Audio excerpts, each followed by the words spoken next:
Ubani othe istory siphelile. Ningakhohlwa phela. uZulu wathi qoma amaZulu. Jesu! Yimina ke lo ngigqoka istockings. Nengane yami isithanda ukukhula ke manje. Kodwa ke I was not ready ke for ukuqoma. Ukukhula komntana wami, the time ngimkhulisa bekumnandi. Kodwa mase ekhulile kukeqa kwaqala ke manje kwanginikeza inkinga. Wathi yena ufuna ukuhlangana nomndeni wakubo wakubo kababa wakhe, ufuna ukubona ukhulu wakhe no grandfather, grandmother and grandpa, ufuna ukubavakashela over the school holidays. Ufuna babe involved empilweni yakhe. Nkosi yami umchazela kanjani umntwana omncane ukuthi ugogo wakho uyathakatha, uyasaba ukuthi angakubulala? Ngangihlezi ngimziba ahayiza umntwana akhala isacaze axoxele wonke umuntu ukuthi mina ngimdinaya ukuthi ahlangane nefamily yakubo. Yo bengazi ukuthi indaba enje ngizoyisolva kanjani. Ngavela nengadecide ukuthi ngibe nefaith yokuthi ugogo angeke azambulala umzukulu wakhe.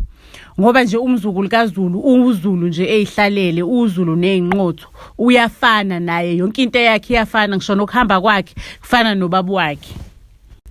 Ngamvakashisa ke umzukulu kaZulu, bajabula umndeni kaZulu ngoba nje bebebonana for loyo one day. Mangabe ngimlethile umntwana ngiphinde ngijike futhi. Ngicela ukukutshela ukuthi ubabezala waze wadecide nokuthi umntana kenzelwe umsebenzi, kuhlatshwe inkomo. Ngajabulile kanje umntanami. Lapho ngavelane ngabona ukuthi lo mntana lo ufuza ubaba wakhe ngendlela athanda ngayo ifamily, nobaba wakhe ayikho into abekade important kuyena ukudlula ifamily. uZulu bekanendodana endala, uMxolisi. uMxolisi ke waqeda umatric, mekaqeda umatric wahamba ufunda icourse yonyaka owodwa webusiness management. Mekaqeda uZulu weza kumina ngqo uMxolisi. Wathi mamncane uMasingwane, mina sengiqedile esikoleni, ngifundela ibusiness.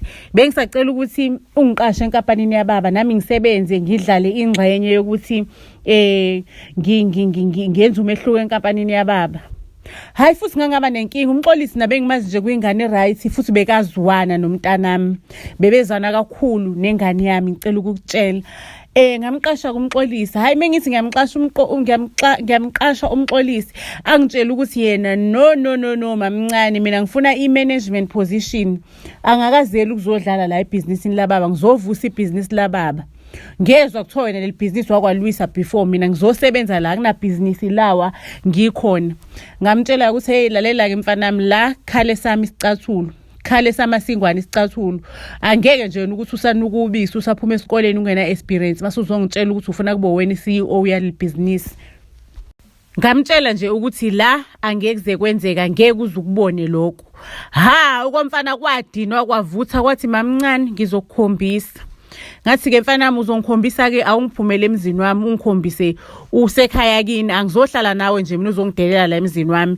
Isithembu usubuyisa le nxushunxushu yesithembu, noma babakhe sadlule emhlabeni kodwa inxushunxushu yesithembu siqala phansi. Episode 2 uyalandela. Okwamanje sicela ufollowishe our Facebook page, ushare, ulike our content. Mase uyahamba uyosubscribe lapha ku YouTube channel yethu Buzz SA, uphinde usifollowe kishe na ku Instagram Buzz SA_. Siyanthanda kakhulu, isiyolala iboneni.